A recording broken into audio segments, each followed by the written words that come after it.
नमस्कार दोस्तों, आज हम डाइव करने वाले भारत के इंटरिम बजट 2024 और 2025 पे। ये बजट कैसे हमारे डेली लाइफ को टच करता है और क्या चेंजेस आए हमारे नए बजट में और आप इस नए बजट से क्या एक्सपेक्ट कर सकते हैं। तो चलिए बिना किसी डिले के शुरू करते हैं आज के इस 2024 और 25 के interim budget.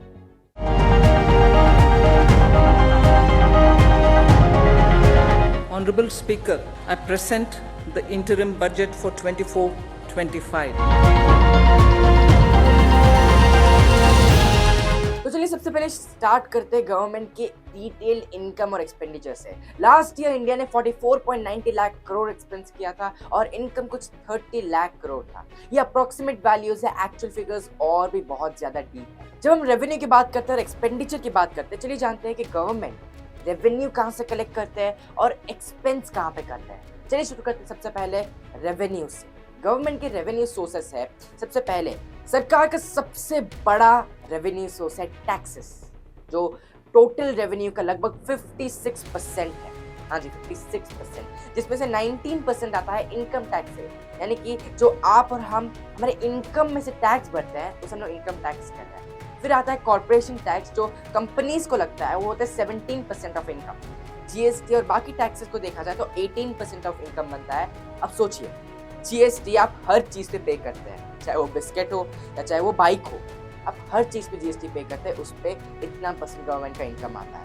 Not only this, custom duty जो इम्पोर्ट और एक्सपोर्ट पे लगता है वो 4% है। बाकी छोटे मोटे एंट्रीज है जिसे हम लोग यूनियन एक्साइज ड्यूटीज कहते हैं, वो 5% है। और नॉन टैक्स रिसीट्स 7% है, जो नॉन टैक्स सोर्सेज से आता है, जैसे पीएसयू डिविडेंड्स या फाइन्स भी हम लोग कह सकते हैं। वहाँ से जो इनकम आता है उसे लोग नॉन टैक्स एंट्रीज में लोग मानते हैं। फिर नॉन डेट कैपिटल रिसीट्स, एक इंटरेस्टिंग चीज है।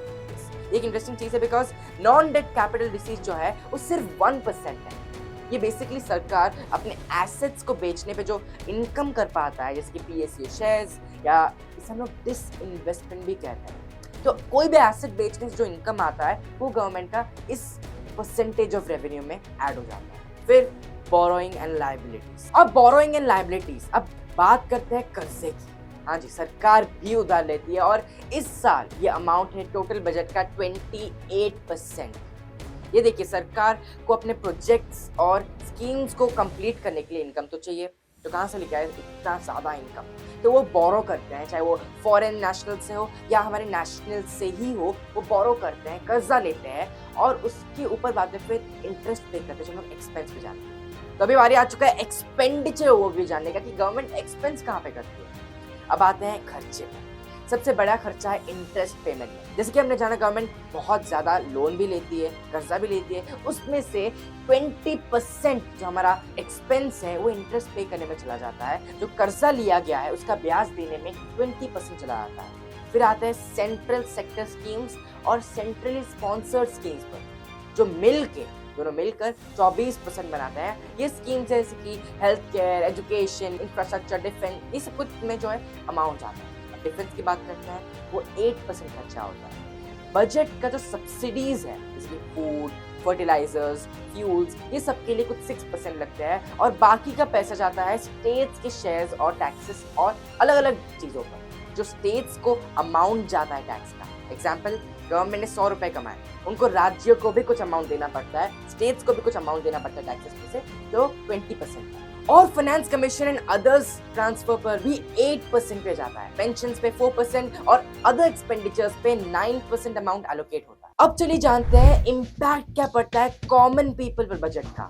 सबसे बड़ा क्वेश्चन है ये कि कॉमन इंसान पर इस बजट से क्या फर्क पड़ता है और बजट से एक्चुअल वैल्यू क्या है। चलिए जानते हैं इससे कॉमन मैन को अफोर्डेबिलिटी कैसे मिल सकता है। तो इसके लिए जानना पड़ेगा हमें कि हर साल अलग अलग सेक्टर्स को क्या अमाउंट एलोकेट किया जाता है, अलग अलग मिनिस्ट्रीज को क्या अमाउंट एलोकेट किया जाता है। सबसे पहले ministry of defence 6.2 lakh crore, ministry of road and transport and highway को 2.78 lakh crore, ministry of railways को 2.55 lakh crore, ministry of consumer affairs and food and public distribution को 2.13 लाख करोड़ एलोकेट किया जाता है। मिनिस्ट्री ऑफ होम अफेयर्स को 2.03 लाख करोड़ और मिनिस्ट्री ऑफ रूरल डेवलपमेंट को 1.77 lakh crore, ministry of chemicals and fertilisers को 1.68 lakh crore, ministry of communications को 1.37 lakh crore, ministry of agriculture and farmer welfare को 1.27 लाख करोड़ एलोकेट किया जाता है। बहुत ज्यादा अमाउंट एलोकेशन में जाता है। टैक्सेस की बात जब की जाए, कॉर्पोरेट्स को 30% टैक्स पहले लागू होता था, जो इस साल 22% कर दिया गया है और बाकी सभी टैक्सेस पे भी बहुत ज्यादा राहत दिया गया है। लास्ट टाइम से अमाउंट को कम किया गया है। जब बजट की बात कर ही रहे हैं, हर एक कॉमन इंसान को अलग अलग एलोकेशन से फर्क पड़ता है।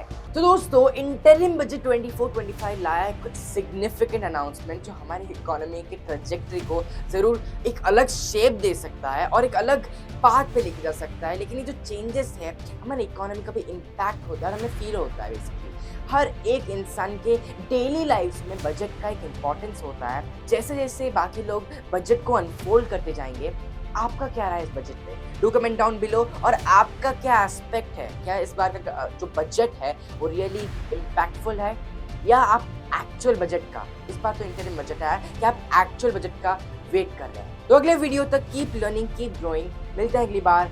Thanks for watching.